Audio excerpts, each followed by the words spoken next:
a PhD degree in physical geography, I think. And during his PhD, he dedicated in real-time forecasting of flooding using the satellite data of soil moisture. And he did a really tremendous job, and some of his results were even implemented in the European Flooding Awareness System, I think. Yeah, and currently he's an assistant professor at UU, and he works on the flooding forecasting and the seasonal forecasting and even drought forecasting using hyper-resolution modeling and also the satellite data simulation. And today he's giving a talk about some of his work on the hydrological modeling development and also the application of this kind of modeling in a more interdisciplinary research questions. So let's welcome Nico. Thank you, and let's hope I can give you some food for thought. I'll stand here, probably more the better suited spot. Let's see if it's complex. We'll find out at the end of this talk. So I thought today I will give you a sneak preview of some of the work we do, titled Modeling Global Water Resources, put in a dead fish as part of being drought and the impact it has if there's not enough water. And then I would like to start first by, if we imagine water, most of us think of water as something like a nice waterfall. I do holiday pictures a lot. That's the upside of being a hydrologist. You can go to wherever you study. I used to think of these kind of things, or pristine alpine, or in this case, rocky mountain lakes. And we see water as a very natural thing.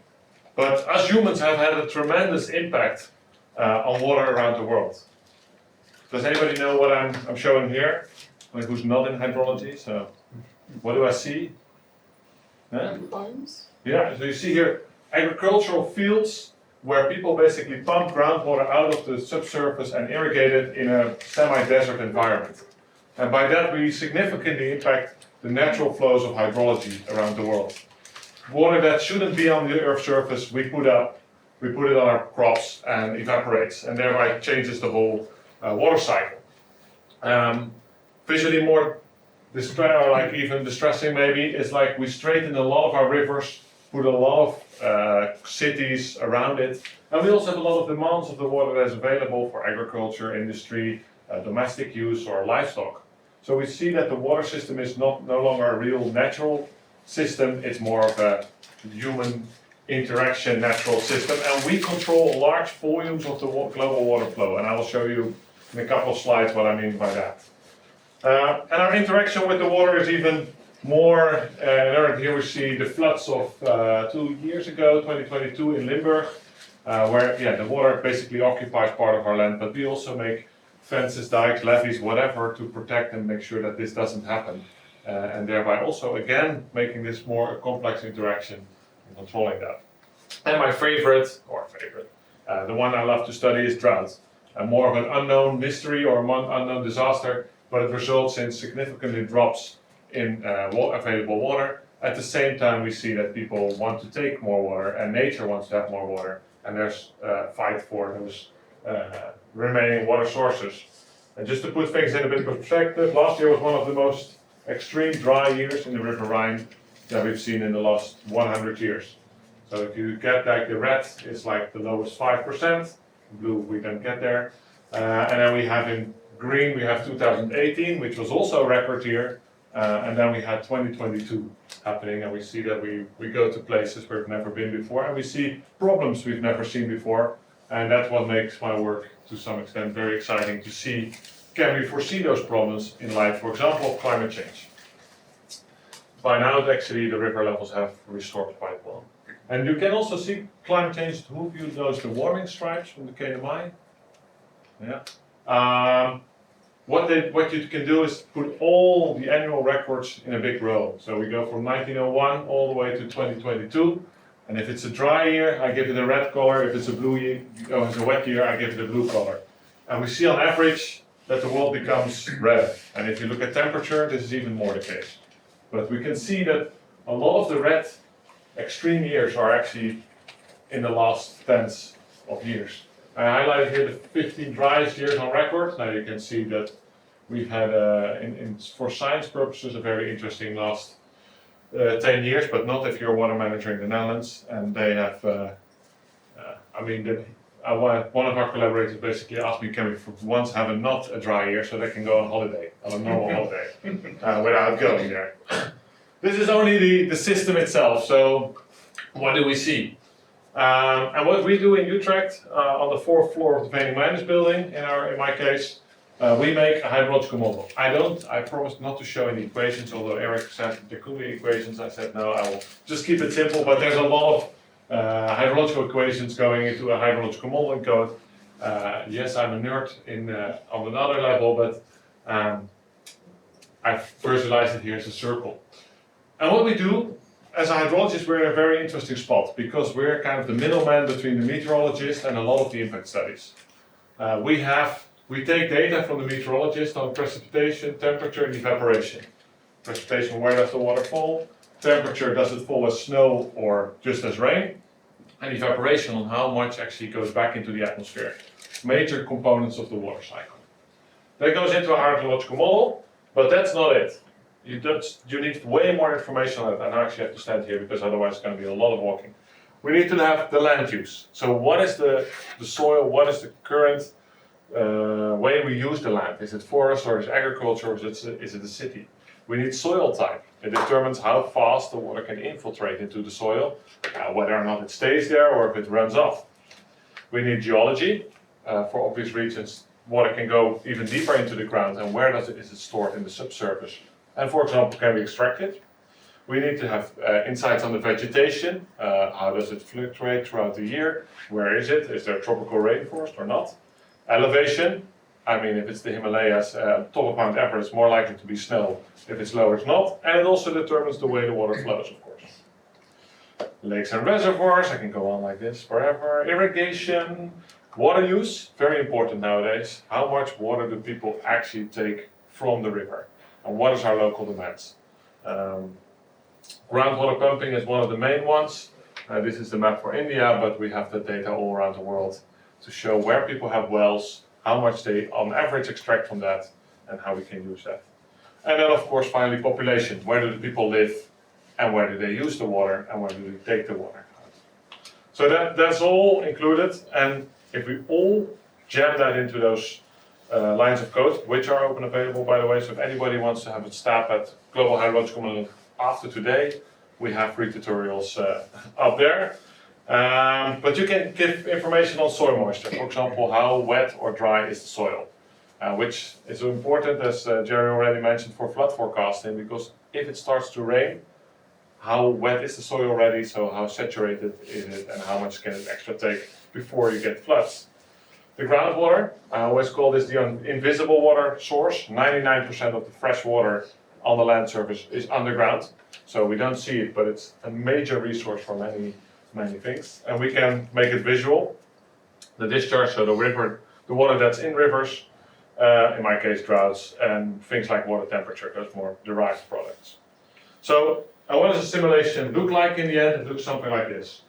So we do this exercise on the entire world. We track every water droplet that falls on the Earth's surface. We see whether or not it goes straight into a stream, goes into a lake, if it goes into the groundwater, whether or not it's pumped up. Basically, we determine its flow paths for all the water droplets in the world. But for that, we of course are dependent on the meteorologist. I call us the middleman. We depend on the meteorologist to do their work and collect all those data for us so that we can use it.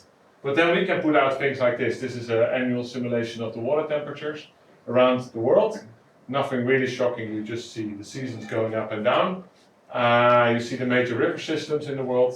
You see some minor fluctuations, and you do see, compared to the air temperature, some delays when things warm up. Yes? Yeah, so can I ask, so just to clarify, Yeah. so you said that you're tracking rain droplets. Yeah. So do you mean that also in a technical sense, that you're actually tracking parcels? Not like Through the you're landscape? tracking plastic. We're tracking more the volumes. We're keeping track of the volumes and how they change. But in a Lagrangian sense? No, just we have the stores as buckets, and we know how many of them come in and how many come out. Yeah, in the okay. end. Yeah, not in the Lagrangian sense, because that would be too painful. You can do that for groundwater, But to do that for the whole world is still too computationally intensive to do at this point in time.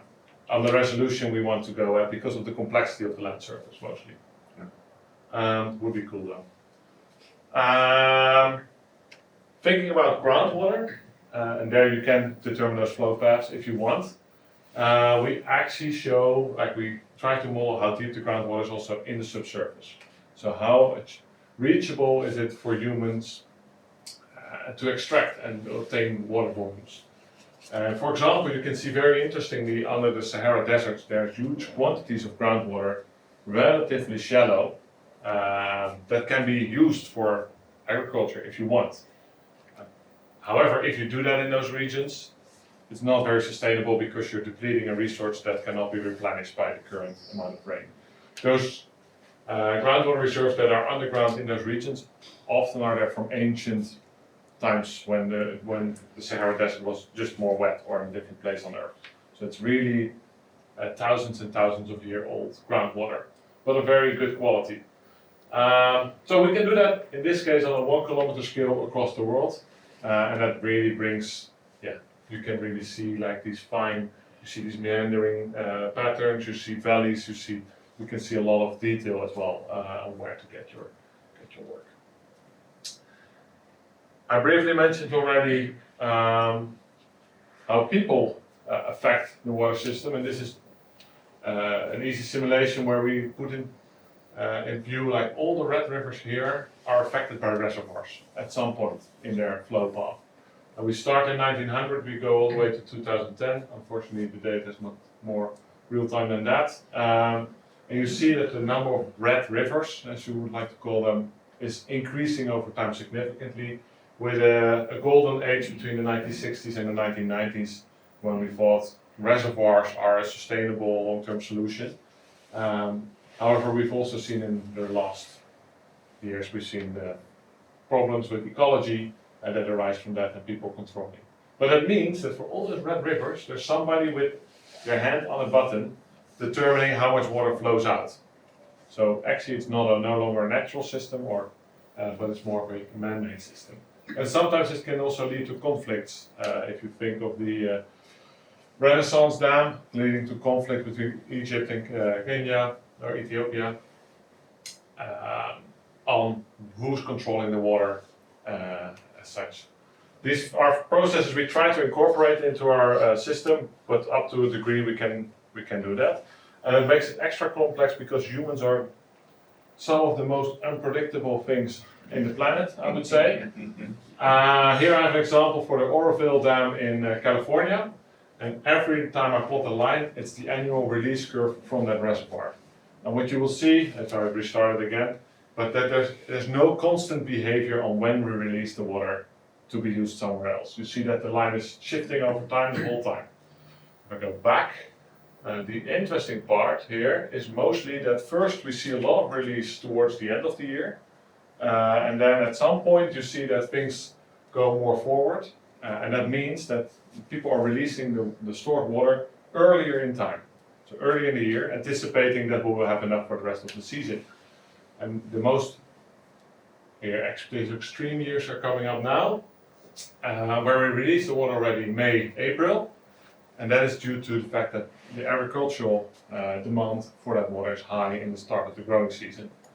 That also makes you vulnerable towards the end of the season because you have a lower stock of water. But modeling this behavior is quite complex because it really tries to see how humans interact. And we're trying to do our best, but still, I mean, this kind of unpredictable behavior is really difficult, especially, I don't have the other one, but this behavior can be linked to a response on a drought between 1980 and 1986. There was a big drought there.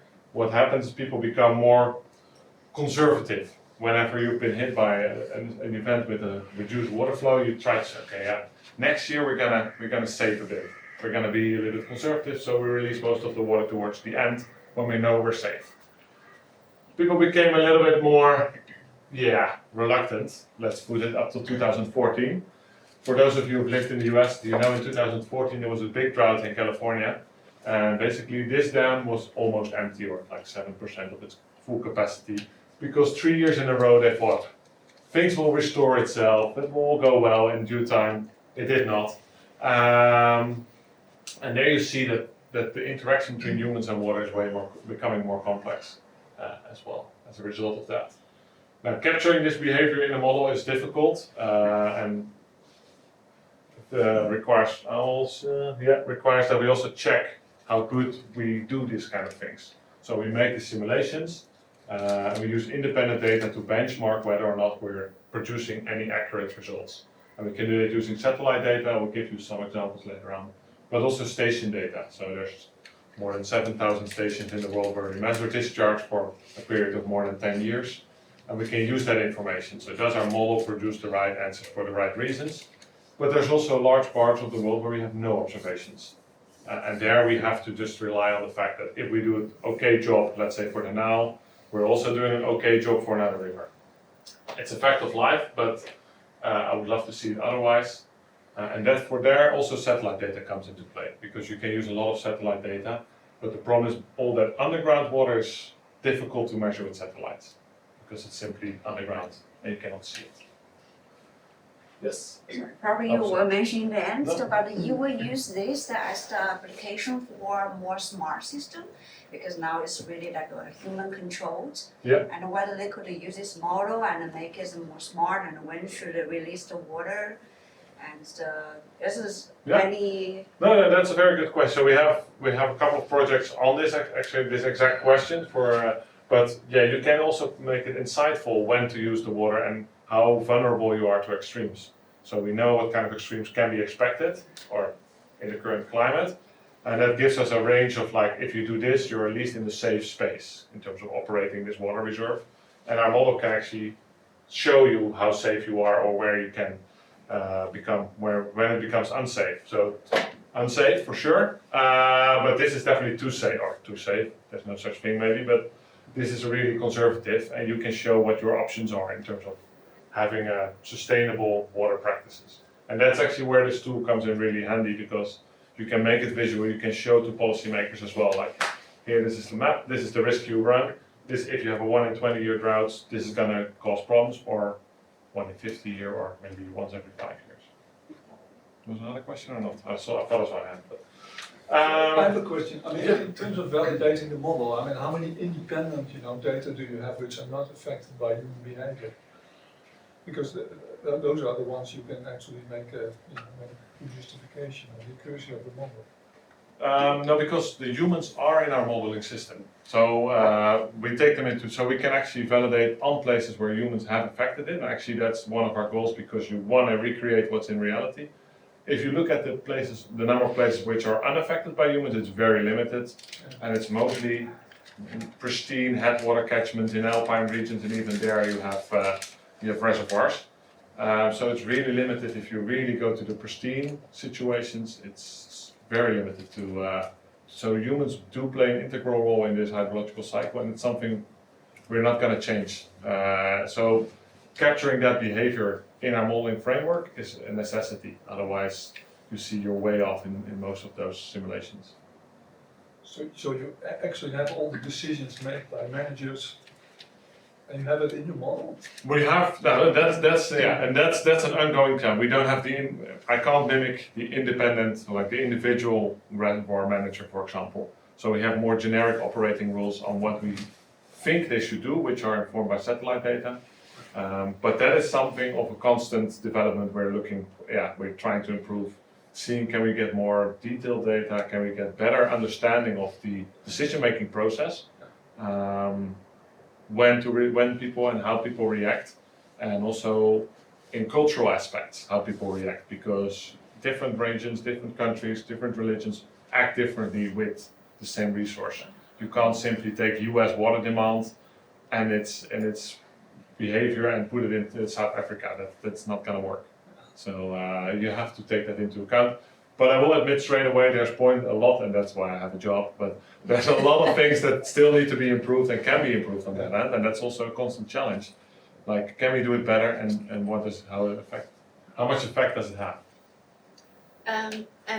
So you say you model plants and the different types of plants, and you model humans. Is there any other living organism that needs to be incorporated? At the risk of giving the wrong answer, I don't think there's living organisms that have such a major impact on the water cycle. Let's Yeah. put it that way. Okay. Yeah, that's. But maybe if somebody has an idea, something we forgot over the years, then let me know. Yeah, and what we can also do is, and I think this is some of the interesting parts as well. We can study what human behavior has as a negative effect on its downstream neighbors. So here I have a simulation of the United States. We see in parts of the US that people alleviate the impacts of drought by starting to irrigate. Well-known regions for irrigation we have here, the high plains, and also here in California. People irrigate their agricultural fields with water. And that locally brings some alleviation from the drought because they're pumping up groundwater, taking water from the surface system and putting it on their land. The downside is that in all those red regions, that's the places where there's more impact of drought due to the upstream uptake of water. So the people downstream have a lower water availability, and you can see basically the impacts moving downstream. But also, if they're depleting the groundwater resources too much, it's not that I'm taking groundwater just here, that's also affecting all the groundwater in the surrounding areas. So that's something we see as well. With subsidence, land subsidence, I'm not sure. As a result, where literally the earth decreases in height like centimeters up to meters per decade. We have that here in the Netherlands as well. So yeah, that also makes it insightful. Like if you do irrigation here, it has a downstream negative impact as well. Now recently, and I think that's some of relates a bit to your question earlier. We teamed up in National Geographic, so they saw, okay, your model is used for all those kind of purposes. What we want to do is put a big marker on. We want to show the world where water is important and how we can make sure that we still have enough water in the future. And they really want to influence the policy. They're in it to tell the stories, to link the local stories to the global water availability, but also to show policymakers, hey, this is the problem you have right now, and these are potential solutions we could go forward. And I've already learned in 1 year National Geographic is very powerful in this, so I have no illusion that they can do a good job on this. But one of the things we do for them is modeling hotspots in the world where that water is used currently unsustainable. So all the red regions are regions where we currently are abstracting more water than is naturally coming to such a place. We're depleting water resources. And funny enough, Belgium, for example, is also one of those spots because in Belgium they don't have a lot of surface water. So we are very lucky where we are. We use a lot of water as the Dutch people. But 90% of our water doesn't come from the rain, but comes in the Rhine and the Meuse, flowing our way for free, coming our way for free. So that's why we are not a region with water scarcity. Otherwise, we would be on the red in this country. Hotspots like California, this is a big one. Indus, Brahmaputra, East China Plain, the Nile, Japan, Jakarta. Those are all hotspots where you see a lot of negative impact, and that's also a lot of regions, and we have currently. Yeah. Do you have some uncertainty associated to this Yeah. water gap? Because I mean, I am from southeast Spain, Yeah. and I don't see it red, but probably it is. It is. Problem is a lot of the overexploitation of aquifers Yeah. is with illegal wells, and there's of course no information on Yeah, that. that's one of our problems. So I can imagine that happens not just in southeast Spain, Yeah. but in other parts of the world. So I was wondering if you could say something about how you deal with that. Yeah, so we do take into account the uncertainty. We have uncertainty on meteorological forcing, of course, but also on the parameterization. And what we can have satellite observations from GRACE, which is a gravity mission that can actually see where in the world large volumes of water are obtained from the groundwater system, and that changes the gravitational field of the Earth. And as such, we can measure it from space, but the resolution on that is quite coarse. Having illegal abstractions, we have them in the Netherlands as well. So what we typically also do is calculate if you have these crops, how much water would they need? because we don't have enough information on where all the boreholes are in the world. For some regions you can definitely do that, but we have that extra sanity check of, hey, we have an irrigation field, this should require at least this amount of water, it is still alive, so you gave it part of that water, and that's what you should take from the underground. For Spain, I know there's places where it really goes heavily down, but we call it still yellowish or oranges, which is 300 millimeters of 30 centimeters of water decline every year, which means in the subsurface often more than a meter per year. So that's quite substantial. If you go to the red, we're talking here like more than a meter per year of decline, which is really a lot. The sad part about this is that at some point you hit rock bottom because you can't go deeper with your wells, or you can, but it's not economically viable anymore to do so. A lot of those places have not reached their rock bottom yet, but at some point they will, and that's especially where National Geographic wants to prevent that from happening. And you see that, for example, in South Africa we saw a big drought. The more rich farmers could actually drill the deeper wells, but the more poor farmers could not. And you see they go out of business and the other ones have more water. And that's something that you see in more places happening. In India, electricity is subsidized, so pumping costs are low, or because you usually don't pay a lot for electricity. So that's why you see a large groundwater depletion there, for example. So all those places have their own stories, and all those places have their own. If you go to California, it's very sustainable because you're growing avocado trees or almonds, and they're very expensive. So you can just invest in the water to go and do that. Chile the same. You also have the avocado plantations, but yeah, it's if you do that, then you can get away with it for a while. Now we can also, of course, track those water gaps in time. It's not just one static map, but you can also see if things speed up. So, for example, Tokyo used to have a large depletion, but have leveled off because of very strict policies on that and groundwater pumping in the region. While Jakarta is kind of the new Tokyo, where they're still drilling a lot of wells and it's still going down, and they need to have some more policy. So did you also, correlate out the population density? Because there's effects of population density and there's other effects, right? And you're interested in the other ones maybe. Yeah, so we try to detangle, attribute the changes and the gaps to different sectors. So I can inform you on this water gap, irrigation is like 90 or 80% of the problem.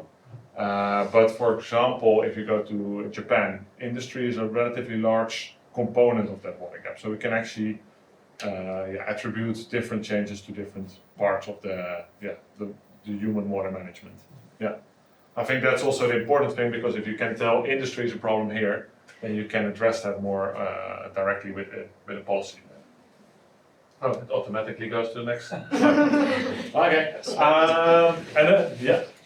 Just a general question about the National Geographic stuff. Because you said they have quite a lot of power. Yeah. I was wondering whether they're already thinking of this, next to highlighting what the water gaps are, if they also try to show what they could do if they would act now, if the policymakers would act now, because to give them a better incentive of actually doing something, in showing how much money they would save if they act now instead of when it's too late. Yeah. So what we're building is currently is an interactive web display where our model runs in the background, and actually policymakers can play around with measurements to see how it either increases or decreases their water gap. And secondly, also for the future, how it will respect the different RCP, SSP scenarios to look into the future. What if you have this degree of climate change, and what if you do act now? It's very difficult to put a dollar value on it because that's relatively depend on the socioeconomic development in such a region, and also the market prices. For example, if you talk about crops, you often see, for example, if you have a drought, that the crop prices go up. So compensating for the loss of yield with higher prices. So that's difficult to put a dollar sign on it, but we will have that interactive, and I'm really looking forward to that, because that's the first time we can ever do that, and that's because they can have their web designers today be able to do that in the background. But we will make a slightly simplified version of our model to actually have that interactively running. Going to Other things we're trying to do is also make this information more and more local. In the end, we want to be able to model your backyard basically, so that everybody can tell us and inform us like whether or not it's accurate or to what degree it's accurate. Because there's a lot of information available, but computational challenges are currently the biggest limitation. So we're going now from this is 10 kilometers going to the 1 kilometer scale, but that brings new challenges. Challenges where we're exciting because you have more heterogeneity in the landscape, things you have never thought about or things that were irrelevant earlier on now become relevant. So we could use to model the Amazon River could just be one grid cell and it flows through the grid cells. But if I go on a 1 kilometer scale, then it also has to look to its neighbors and the other neighbors, and it becomes a little bit more technical, but on the other hand, very exciting. So, yeah, one of the things that our model historically has been used for quite a lot is looking at what the effect is of climate change, with humans included or not. We can actually exclude that part. And here I did an analysis for the Rhine. We work a lot with the KNMI together, as they're either close and they're also our friends in that sense. Looking at the low flows in the River Rhine, you can look in the current climate. In this case, we simulated 2,000 years of Rhine discharges with their EC Earth climate model. We link it to our hydrological model and we can see, okay, this is the GEV, so the return periods of those drought events. So if I look at 2018, which is the blue cross, we had a discharge of about 740 cubic meters per second, and it comes across once every 40 years. We can actually see that in the model. We see that in observations, although the observations are slightly lower. We have a whole bunch of observations actually going on, and we can of course extrapolate that a bit further though still, although I would not trust it past 200 years because the sampling size becomes very, very slim. And then we can have a look at what the 2 degree warmer world actually means to us and what it looks like. If we have confidence in the current climate, we can have a look at the future climate. And if you talk to scientists, you could say, hey, the drought deficit will increase by 15%, so the amount of water volume will decrease by 15%. If I talk to Rijkswaterstaat, I often say it like this: droughts that happen now every 40 years will be coming every 15 years. And in terms of messaging, that's quite an important different phrasing. For them, that's way more something they can do something with, and they actually act upon. And that means that a drought that comes then every 40 years originally came every 150 years. So that's something to keep in mind, that we have to prepare for that. And actually the 2022 drought was also a 1 in 40 year drought, so our statistics are changing rapidly. At the same time, we see trends around the world.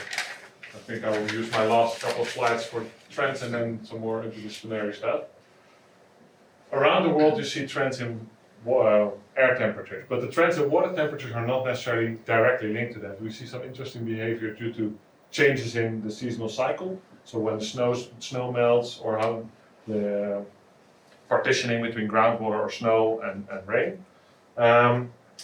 But in general, we see rivers around the world are warming up quite rapidly, at I would say alarming rate, and that's also confirmed by some observations. So here I have some.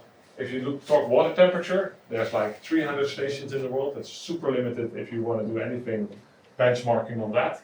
But in black I have the observations, and in blue I have the models, and then here I put the trends per decade as well. And you can see we're relatively on par with what the observations give us, although of course there's some funky stuff happening here, and here we have slight offset, but also our trends are relatively in the same order of magnitude.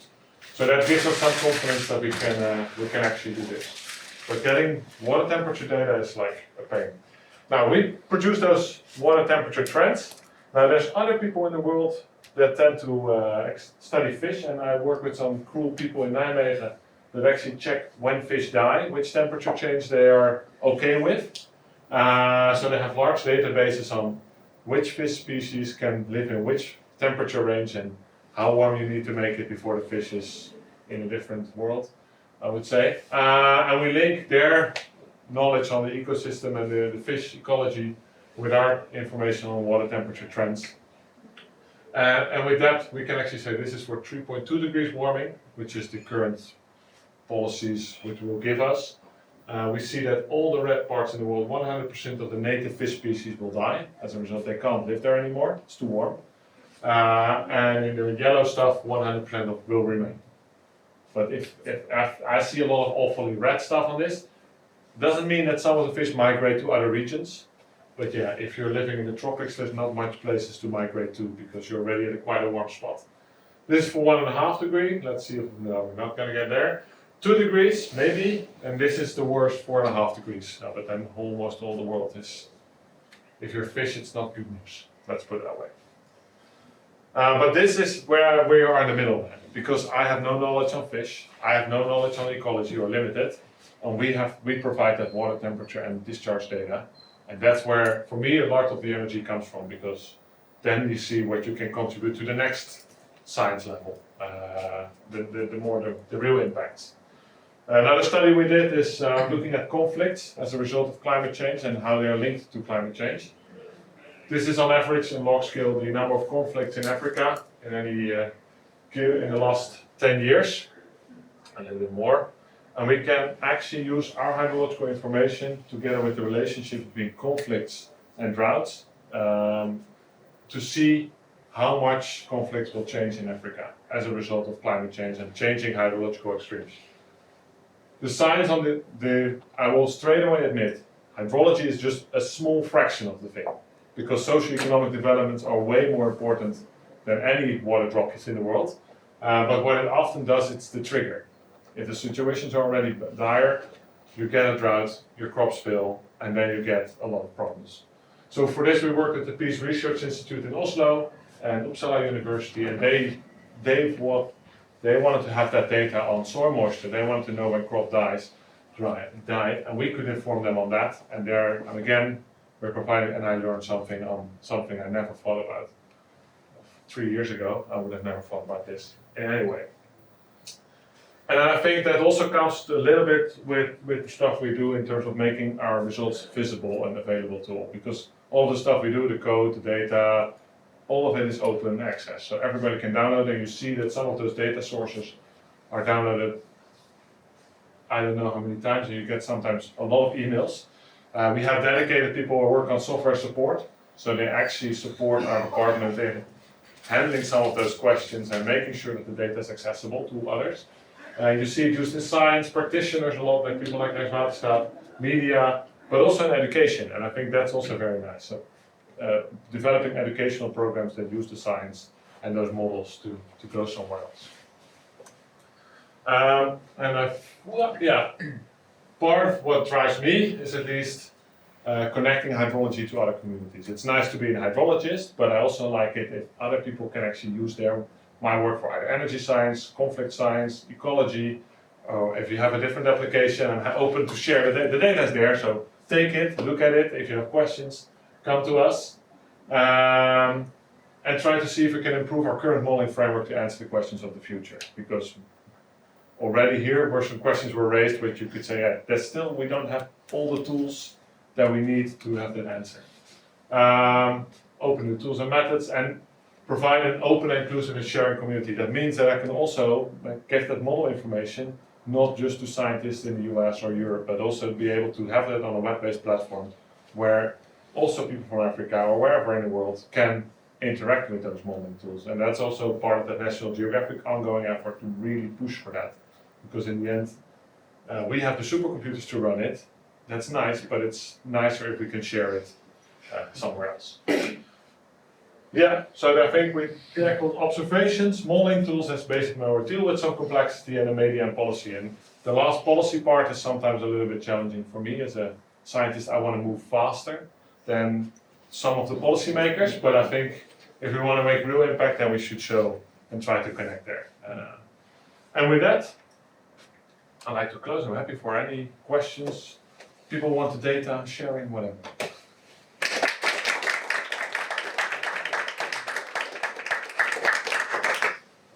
So any questions for Nico? Yes. Excellent talk, thank you. So what is the most limiting factor? The to data availability, knowing the parameters of your system, or the computational capacity and making the model more fine-grained? I think at this point we're reaching the data availability part. I mean, I can envision in the coming 5 years or whatever, we can push whatever boundary we want. If we have bigger supercomputers and Snellius, we can also push that boundary. It's data availability that, I mean, we can do it on finer resolutions, but to really trust it, I want to have more independent validation data to really have more confidence and better results. And that's very difficult. We have those CubeSats going on, so we have a lot of data collection efforts at the moment with cheap satellites and all those things, but they can only measure certain parameters.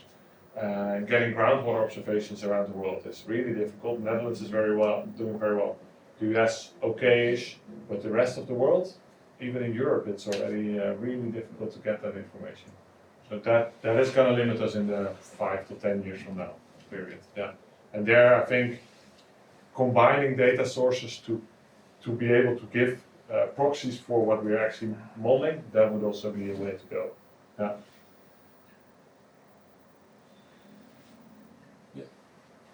You mentioned the policy isn't your favorite part, but I'm curious, in your experience, have you seen more that it's you working on the models who approach policymakers, or do you see a lot of asking for this by policymakers who say like, hey, do you have this, like, which direction is the conversation often going?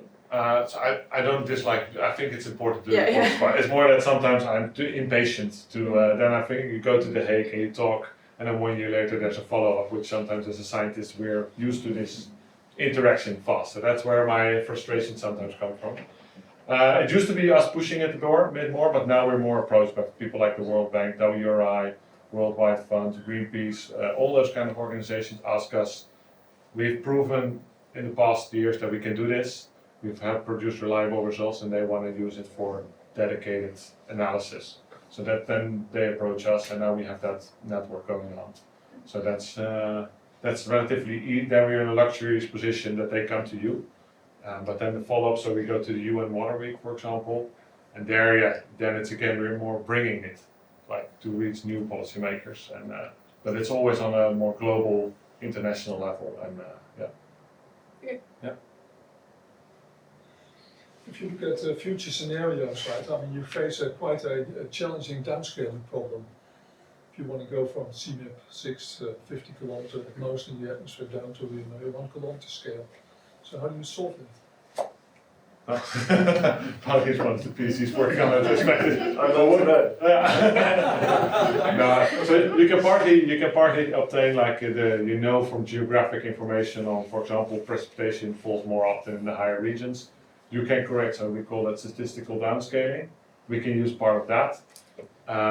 You can also do dynamic downscaling if we want. And the climate models are also moving to finer resolution, but they will not be at the level where we are. A lot of the heterogeneity that is actually part of this hydrological simulation comes from the land surface, not necessarily from the precipitation fields, for example. Temperature fields are really more homogeneous. Yeah, so it's really the precipitation is the main problem. You see more convective permitting algorithms popping up, but the land surface brings a lot of heterogeneity in the temperature. So that gives you already quite a bit, but Barry's solving this problem in the coming year, so... Well, there are, of course, new efforts with this generative adversarial networks, right? Yeah. I mean, they did quite a good job in downscaling, for instance, from 50 to 1 kilometer on the wind field. So there are those efforts. Yeah, no, so that's some stuff, but the one thing that we want is to have trusted, reliable benchmark data sources. So we typically tend to take more further developed products, because otherwise if we put them in, and one of the main problems for us is drizzle. So if those weather generators or more downscaling algorithms don't produce enough zeros, then we always get drizzle. And if we always have drizzle, the soil is always a bit wet. And that's not reality. And that's one of the biggest problems going from GCMs to hydrology, because then you never have a drought. You always have a bit of drizzle, and yeah. Not Yes, to follow up on this, so wouldn't there also be feedback back to the GCMs of the hydrology And how do you deal with that then, and the scale problem in the other direction? Yeah, and that's something we currently don't do, and the GCMs don't do either. Their hydrologists simply rain falls here, move it to the ocean next day for the whole Rhine catchment. Yeah, and we're working with the KNMI. Yeah, for some people that works. We're working now with KNMI to see if we can actually have that coupling. So our dean is also one of the people that is interested in that, and to see if we can link. That's part of my ERC also to get the feedback better back to them. It is possible, of course, but it's the computational burden on both sides is the main challenge now. Although I feel the hydrology is relatively simple compared to the atmospheric models that they run. So I have a good, let's say 5 years, I will tell you if we succeeded on that. But no, I feel that's important, especially if you look at those more complex feedbacks and those positive feedbacks in drought conditions. So you said that right now the chance of a drought is once in 30 years, and in like 2050 it'll be once in 15 years, right? Yeah. And what we saw past years is that it happened multiple years. Yeah. How does that work? Like, how does that statistic match to the 1 in 30 years and the 1 in 15 years? I mean, in the end, it's a dice you roll with maybe 30 sides, and if you're lucky, you can throw 2 sixes in a row if you want. Yeah. If you're lucky, it never happens to me. But if you then you get those 2 sixes. So you can also have 2 mega droughts in a row or big droughts in a row. Yeah. So that can definitely happen. The thing is, what mostly happens, the number of droughts on the dice is changing. So instead of 1, I might have 2, and I'm more likely to roll 2 in a row. So that's what's happening. I'm a little bit alarmed by the rate at which these current drought episodes are following each other up. Yeah, but only time will tell whether or not it's a trend or not, or if it's just bad luck at this point in time. But it is going faster than I would have anticipated from my experience and field knowledge. But yeah, we can only see in time whether or not it was an episode. And in the Netherlands, we don't have these things like strong teleconnections like you have with monsoon climates where you see multiple dry years or multiple wet years in a row, like we had in Australia 10 years of drought. We don't have those ocean atmosphere feedbacks here in the Netherlands that are so strong that they can really explain that. Yeah. And you talked a lot about global scale models and getting better resolution. But I work as a policy worker for Gemeente Westland. Yeah. And I'm actually trying to write a drought policy. Yeah. So do you have any recommendations for me, like local models, or like, of course I'm talking to the water authority, but yeah, I'm trying to build that bridge between science and policy. Yeah. But also struggling to do so because the prospect of drought is not super clearly given, I guess. No, I think for Westland it's important how much goes into the Rhine River, how much comes out of Lobit. And for that you can use those more large-scale approaches. But if you look at the impacts, and that's for drought is always an issue, the impacts are very local. So it's a large system. I have a satellite animation, but it's not that just Westland has a drought, but it's always a larger region, parts of a continent or parts of a whole continent even. And so that's the main driver, and the impacts are very local. So you can use a lot of global information on that, and you don't necessarily need the local models to do that because the influx from the Rhine is super important for especially Westland. And then the problem is for you, that is also how the water is divided in such a crisis situation. Does it go to the IJssel, to Lake IJsselmeer, or do we put it somewhere else, or put it into the Groene Hart, or so there are a lot of additional challenges that come with that. But the basis of information, in my opinion, could be that low bit input, and then building up from there on like what does it mean locally for the impacts, because that can be very land subsidence or whatever. Well then, last question, the 2 first pictures in your slide with the red and blue stripes and the river stripes, could I get those? Of course. Happy to share them. I think it's also online, but I'm happy to share them. If you use kind of like historical data to train these climate models, then the sample size for extreme events like what we're probably going to see with increased climate change is quite small, right? So how well do these types of models perform in a changing climate? Yeah. Very good question. So what we did with the KNMI, they have this, I wouldn't say new technique, but the large ensemble technique, and that's where they run a GCM for a long period of time under constant climate or CO2 emissions.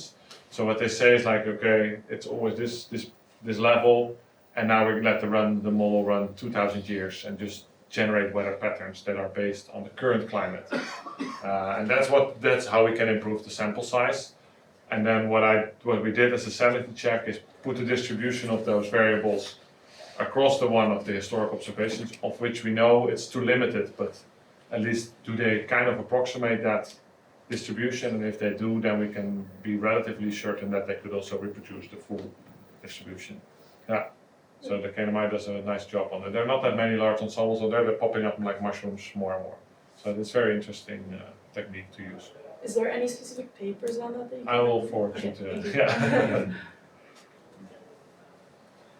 Yeah, I mean, GCMs also provide, of course, in the future, sort of estimates of discharge change, right?